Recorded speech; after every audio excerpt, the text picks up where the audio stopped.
today we are starting treatment of workman compensation reserve. Workman compensation reserve क्या होता है कि कभी भी वर्कर्स को अगर किसी तरह का कॉम्पनसेशन हमें देना पड़े तो उसके लिए हम पहले से एक रिज़र्व बना के रख लेते हैं. तो वर्कमैन कॉम्पनसेशन रिज़र्व हमेशा आपको बैलेंस शीट की लायबिलिटी साइड पे मेंशन होता है. ठीक है. अब इसके बहुत सारे केसेस होते हैं, जैसे कि पहला case, if nothing is mentioned,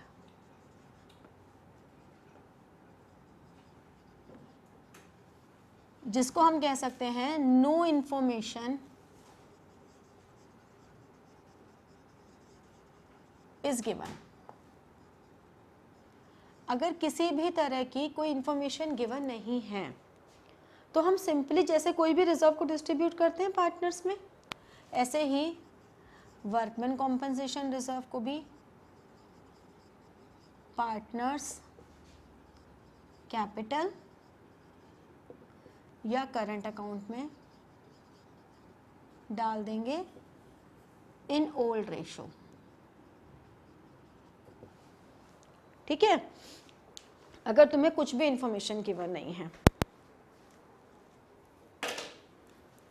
लेकिन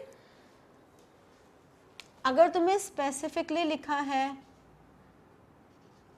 no workers compensation claim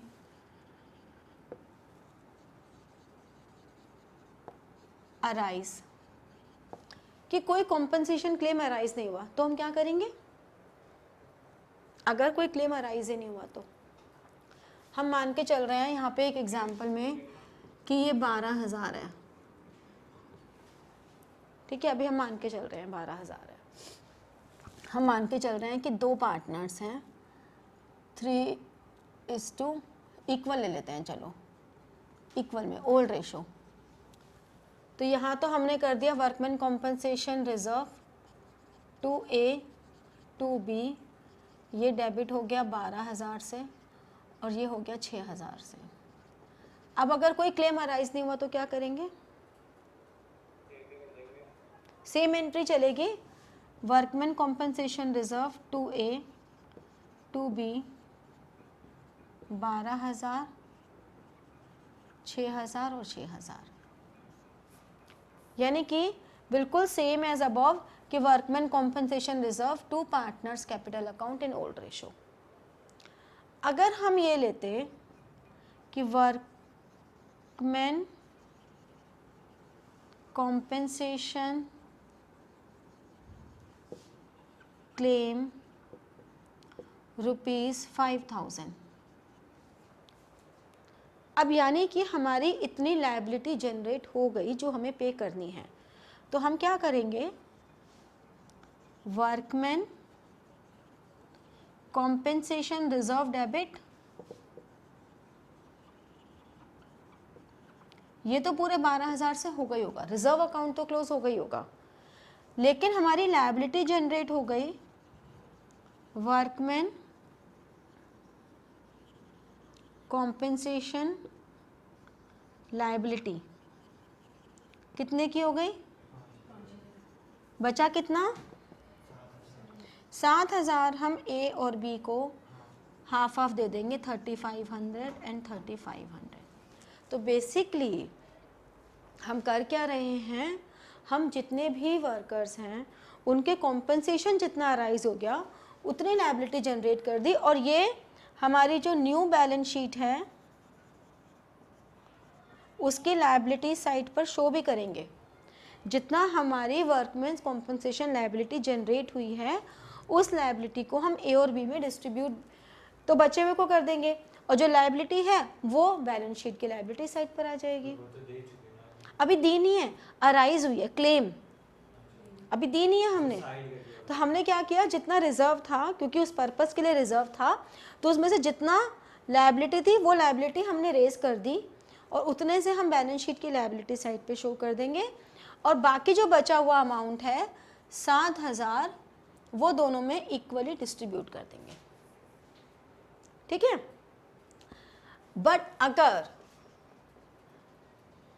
workman compensation liability arise ₹15,000 होती तो क्या करते? लॉस हो जाता, वर्कमैन कॉम्पनसेशन रिजर्व तो 12,000 हो जाता, फिर रीवैल्यूएशन में आ जाता। अभी तक हम रीवैल्यूएशन में नहीं डाल रहे थे, और फिर workman compensation liability, any increase in liability, कितना 15,000 है ना, 3,000। तो अगर तो कोई लायबिलिटी जनरेट नहीं हुई तो हमने ये कर दिया, अगर लायबिलिटी क्लेम से कम जनरेट हुई तो ये हो गया, अगर लायबिलिटी क्लेम से ज़्यादा जनरेट हुई, मतलब रिजर्व से ज़्यादा जनरेट हुई, तो ये हो गया। ये रिवैल्यूएशन के टाइम पता चला कि हाँ, मतलब रिकॉन्स्टिट्यूशन के टाइम पता चला कि हमारा क्लेम कितना है। अगर तो हमारा क्लेम रिजर्व से कम है तो हमने बचा हुआ रिजर्व पार्टनर्स में डिस्ट्रीब्यूट कर दिया, अगर हमारा क्लेम रिजर्व से ज़्यादा है तो हमने रिवैल्यूएशन में डाल दिया। ठीक है ना, समझ में आया? और तो कोई ऑप्शन हो नहीं सकती ना भाई, 3 ही तो ऑप्शन हो सकती हैं। वर्कमैन कंपनसेशन रिजर्व इज या तो equal to workman compensation claim होगा, लायबिलिटी होगा, वर्कमैन कंपनसेशन या तो मोर देन होगा, वर्कमैन कंपनसेशन रिजर्व या फिर लेस देन होगा। अगर तो इक्वल है तब तो कोई दिक्कत ही नहीं, वर्कमैन कंपनसेशन रिजर्व तो वर्कमैन कंपनसेशन लायबिलिटी, अगर ज़्यादा है रिजर्व तो workman compensation reserve to workman compensation liability और टू पार्टनर, लेकिन अगर कम है तो workman compensation reserve revaluation to workman compensation liability. तो एमसीक्यूज में ये बातें पूछी जाती हैं कि when in the treatment of workman compensation reserve revaluation account is opened, और फिर एमसीक्यूज में वो लैंग्वेज में ना एकदम बच्चे कंफ्यूज हो जाते हैं। तो हमें क्या लिखना है, उसमें ऑप्शन क्या चूज करनी है, when workman compensation reserve is less than workman compensation liability. अगर हमारी लायबिलिटी ज़्यादा है और रिजर्व कम पड़ रहा है, उस केस में हम रिवैल्यूएशन अकाउंट ओपन करेंगे। ठीक है, got it, note it down. फिर एक और ट्रीटमेंट करते हैं ऐसा ही।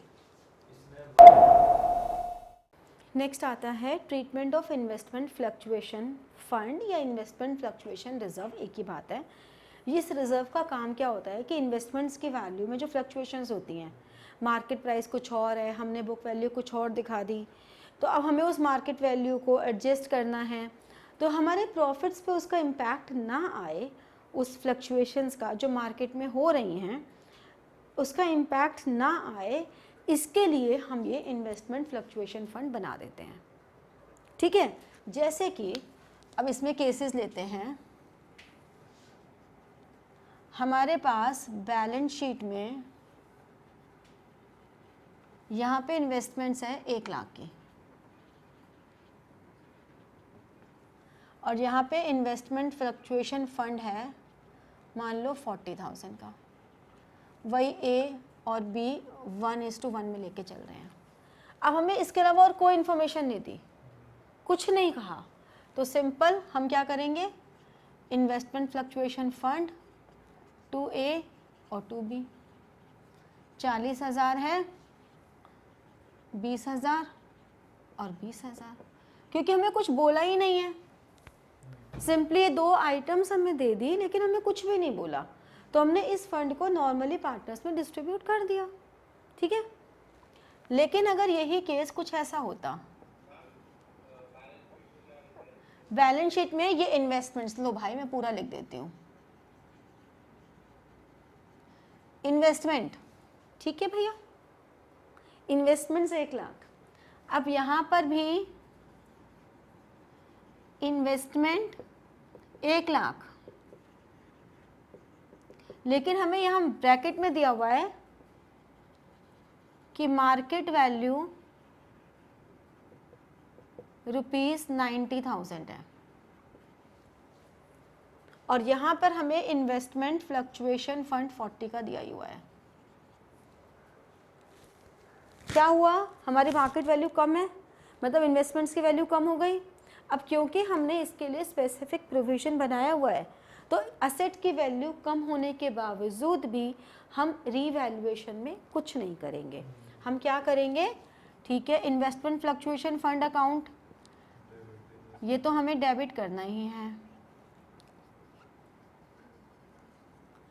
इन्वेस्टमेंट की वैल्यू कम कितने से हो रही है, 10,000 से। इन्वेस्टमेंट की वैल्यू 10,000 से कम हो रही है ना, मार्केट वैल्यू 90,000 है, तो बचा कितना, ये जो 30,000 बचा इसको हमने 15 दिखा दिया। ठीक है, लेकिन अब अगर कुछ ऐसा हो जाता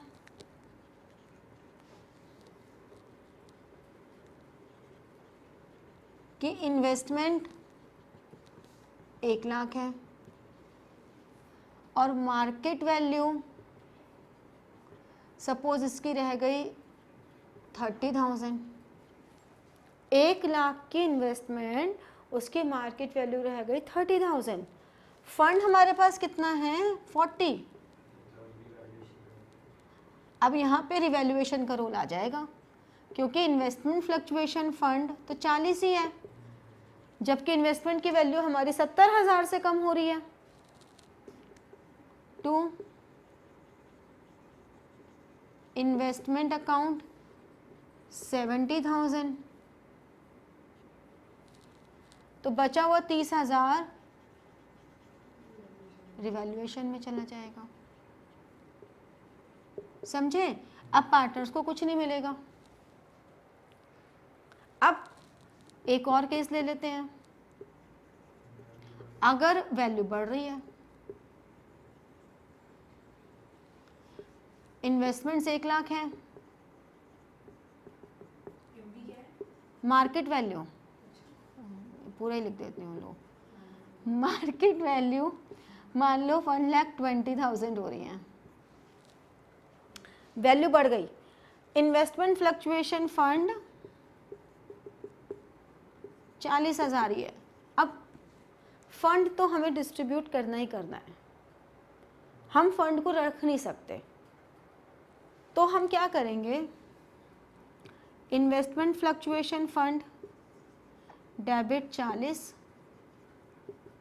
2A 2B 20 और 20, और जो वैल्यू बढ़ गई वो रिवैल्यूएशन में, investment account debited to revaluation.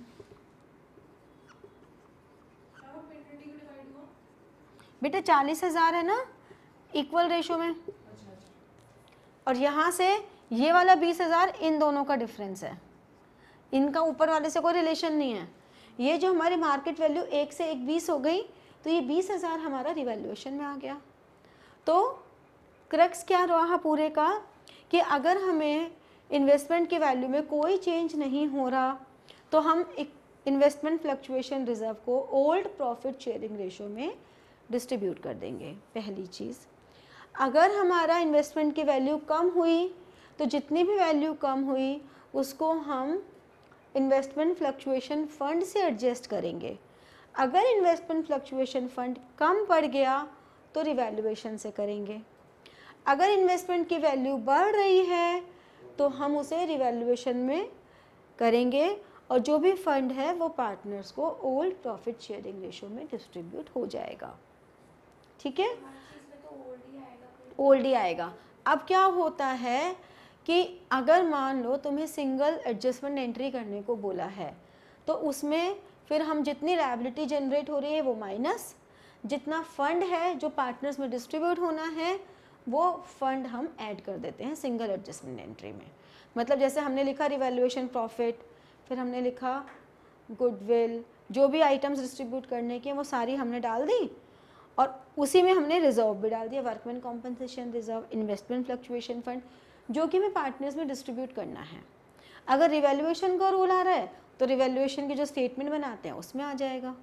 जो रिवैल्यूएशन की हमने स्टेटमेंट ऑफ नेट इफेक्ट बनाई थी, increase in asset, decrease in assets, increase in liability, decrease in liabilities, तो वैसे आ जाएगा। जैसे कि यहाँ पर कहाँ गया, हाँ यहाँ पर डिक्रीज इन असेट्स हो गया, नीचे वाले में इंक्रीज इन असेट्स हो गया, वर्कमैन कॉम्पनसेशन में इंक्रीज इन लायबिलिटी हो गया, तो वही का वही चलेगा पूरा।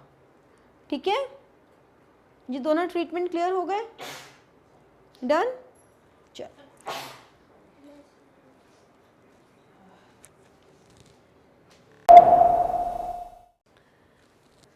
Now the next topic is treatment of goodwill. ये आपका कॉन्सेप्चुअली लास्ट कॉन्सेप्ट है, इसके बाद हमारे कॉन्सेप्ट्स ख़त्म हैं, बट वैरायटी ऑफ क्वेश्चंस हमें करने हैं अभी।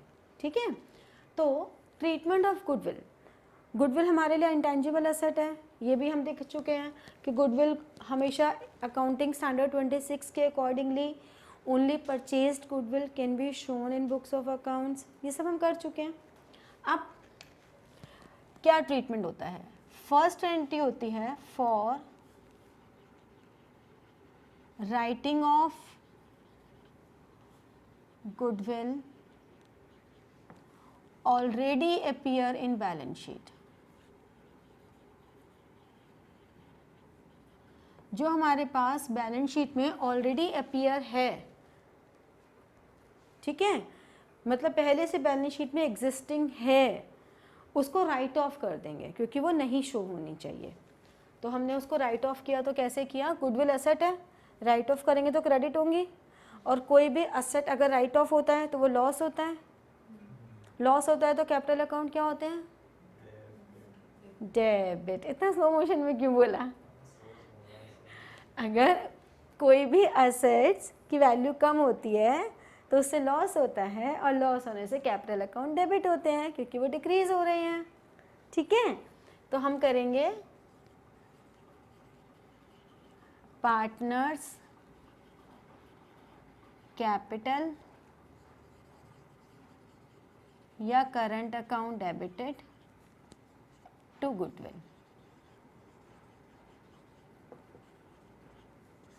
ये हमारा होगा ओल्ड रेशो में। कैपिटल नेगेटिव में जा सकती है, अगर फ्लक्चुएटिंग है तो जा सकती है, सिंपल। अच्छा डेबिट बैलेंस हो जाएगा। हाँ, फ्लक्चुएटिंग है तो जा सकती है। करंट अकाउंट अगर फिक्स्ड है तब तो फिर हम करंट में डाल रहे हैं ना, करंट अकाउंट का तो कोई भी बैलेंस हो सकता है, डेबिट या क्रेडिट, राइट। ठीक है ना। अब for adjustment of goodwill valued at the time of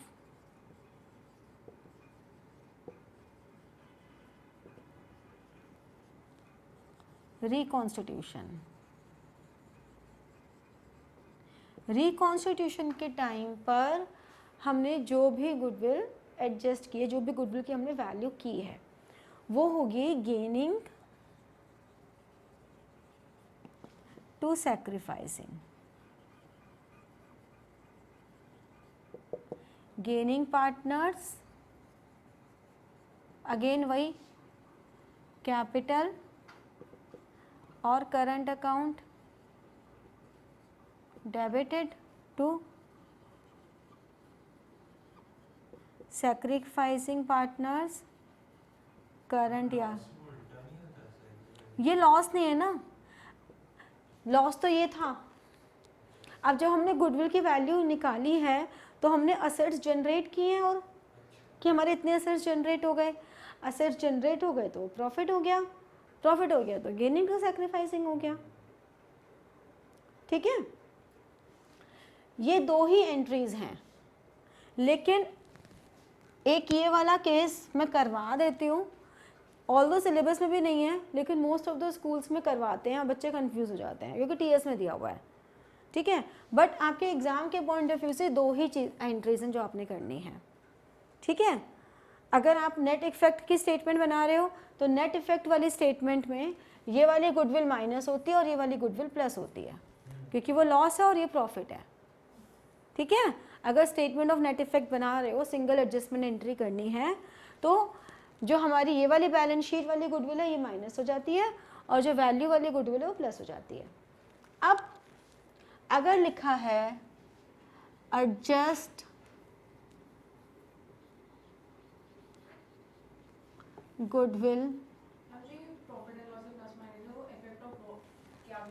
statement of net effect बनता है प्रॉफिट वाली आइटम प्लस लॉस वाली आइटम माइनस, ठीक है।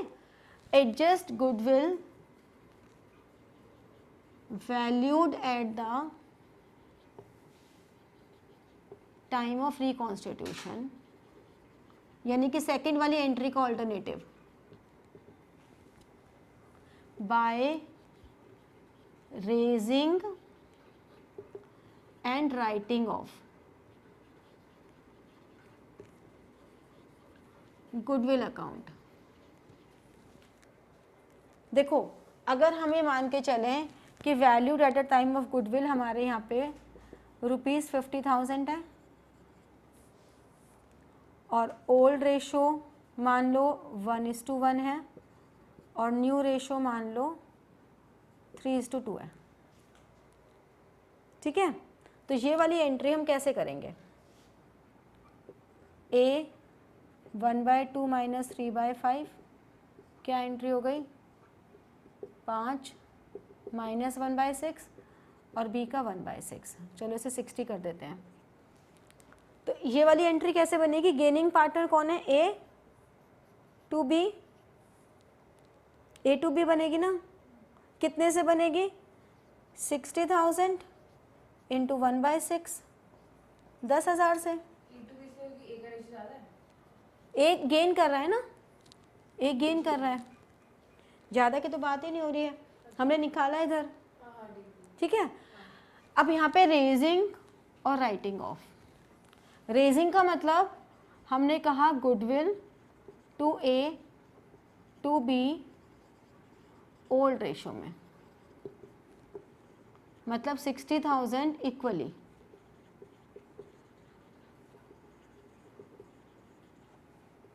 ठीक है।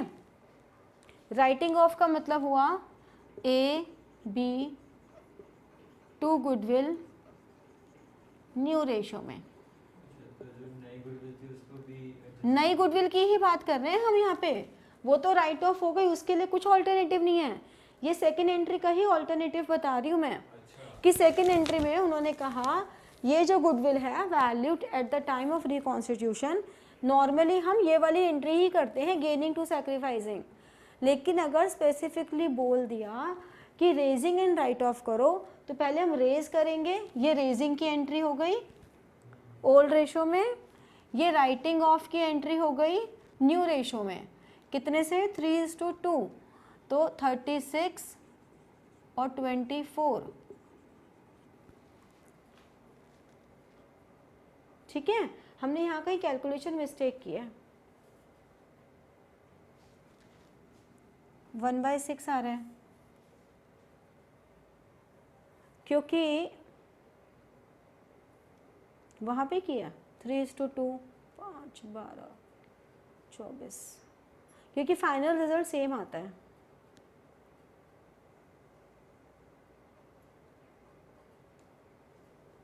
$60,000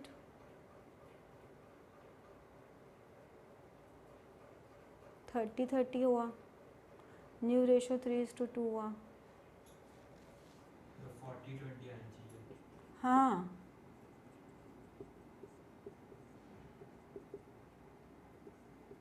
अरे 1/10 है ये, वही मैं कह रही हूँ ना, कुछ तो गड़बड़ हुई है, ये 1/10 है, 1/10 का मतलब हो गया 6,000 आ गया ना, यहाँ पे 1/10 आना था, तो ये 1/10 हो गया।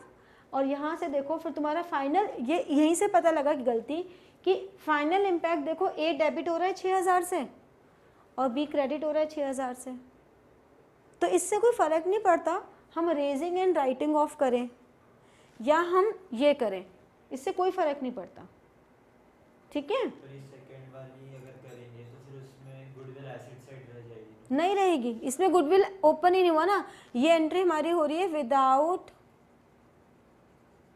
ओपनिंग गुडविल अकाउंट,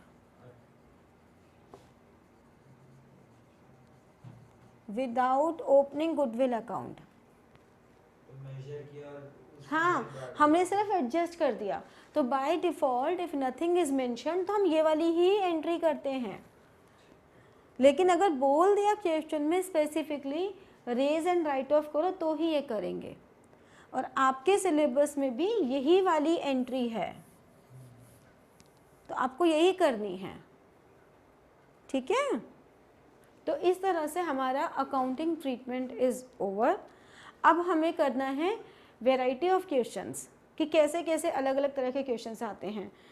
आइटम्स को डिस्ट्रीब्यूट करने वाले, सिंगल एंट्री वाले, पार्टनर्स कैपिटल कैसे बनाएंगे, बनाने का तरीका वही है पार्टनर्स कैपिटल जैसे बनाते हो वैसे ही बनेंगे जैसे फंडामेंटल्स में बनाते हो, लेकिन थोड़ा सा अब इसमें और एड ऑन्स क्या हो रहे हैं, बैलेंस शीट भी वैसे ही बनेगी, ठीक है। Got it.